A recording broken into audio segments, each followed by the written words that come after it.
پتہ چلتی ہے کہ جنات کو جو ہے وہ غیب کا علم نہیں ہوتا، لیکن آج کل کے جو لوگ ہیں کہ جس طرح سے یہ اعتقاد رکھتے ہیں کہ اللہ تعالیٰ یعنی جنوں کو جو ہے وہ غیب کا علم پتہ ہے، اور اس کے لیے وہ عالم لوگوں کے پاس، باباؤں کے پاس جاتے ہیں، تو اللہ تعالیٰ رحم فرمائے۔ اور اس ٹائم کی بھی اگر بات لی جائے تو دیکھیں اس سے کیا پتہ چلتا ہے کہ مشرکین مکہ عام لوگوں کے شرکیہ عقائد، یعنی مشرکین مکہ کی بھی اور عام لوگوں کی بھی یہ عقیدہ کی یہاں تردید کی گئی ہے کہ جنوں کو اللہ تعالیٰ کے ساتھ شریک کرتے ہیں، اور یعنی اللہ تعالیٰ عالم الغیب ہے نا، غیب کا جاننے والا، تو لوگ جو یہ سمجھتے ہیں نا کہ یہ بابا بھی جانتے ہیں غیب کے بارے میں، ان کو جنات آ کے بتاتے ہیں، تو وہ جو ہے وہ شرک ہے، بہت بڑا شرک ہے اس طرح سے جانا۔ یعنی اس سے یعنی کوئی کسی کو تکلیف پہنچتی ہے، مصیبت پہنچتی ہے، تب ان کے پاس جاتے ہیں نا اور پوچھتے ہیں کہ ذرا دیکھو کون چوری کیا، کیوں ہماری بیٹی کی شادی نہیں ہو رہی ہے، ہمارا جو بزنس کیوں ڈھب ہو گیا ہے۔ تو اس سے جو ہے وہ اور زیادہ نقصان ہوتا ہے کہ انسان اپنے ایمان سے بھی ہاتھ دھو بیٹھتا ہے، کیونکہ تمام جو صفات ہے نا وہ صرف اور صرف کس کے لیے ہے؟ اللہ تعالیٰ کے لیے۔ عالم الغیب بھی کون ہے؟ صرف اور صرف اللہ تعالیٰ، اللہ تعالیٰ کے سوا کسی کو نہیں۔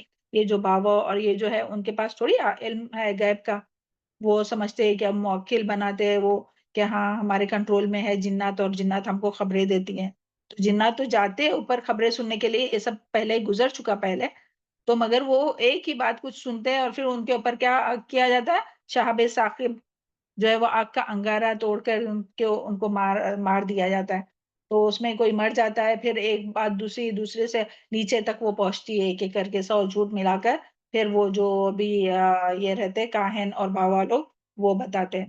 تو اس کی یہاں نفی ہے۔ ہاں، مشرکین مکہ جنوں کو اللہ کا شریک بناتے تھے، ان سے پناہ مانگتے تھے، اور وہ ڈائریکٹلی بھی پناہ مانگتے تھے۔ مشرکین مکہ کیا کرتے تھے؟ جب کوئی ویرانے میں جاتے تھے نا تو جنوں سے پناہ مانگتے تھے کہ ہم کو اپنے پناہ میں رکھو، یعنی ہمارے اوپر حملہ مت کرو۔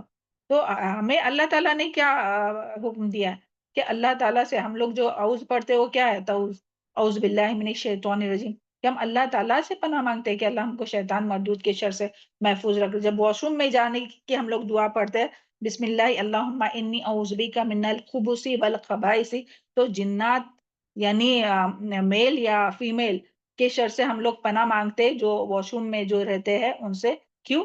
کیونکہ اللہ تعالیٰ ہی پناہ دینے والا ہے، جنات سے تھوڑی پناہ مانگنا چاہیے۔ تو مگر مشرکین مکہ کہیں بھی جاتے تھے نا ویرانے وغیرہ میں تو ان کی پناہ مانگتے تھے، تو یہاں ان کے اس کی نفی کی گئی ہے۔ جنہوں کو اللہ کا شریک بناتے تھے ان کی پناہ مانگا کرتے تھے، انہیں عالم الغیب سمجھتے تھے، اور ان سے غیب کی خبریں معلوم کرنے کے لیے رجوع کرتے تھے، غیب کی خبریں جیسے آج بھی لوگ کرتے ہیں، اور آج بھی ہم اسی اعتقاد کے بناؤ پر جنوں کو مسخر کرتے ہیں، اور لوگ جو اپنے کنٹرول میں کرنے کے لیے نا وہ طرح طرح کے چلے کاٹتے ہیں، اور یہ سب جو ہے وہ بالکل بے بنیاد باتیں ہیں۔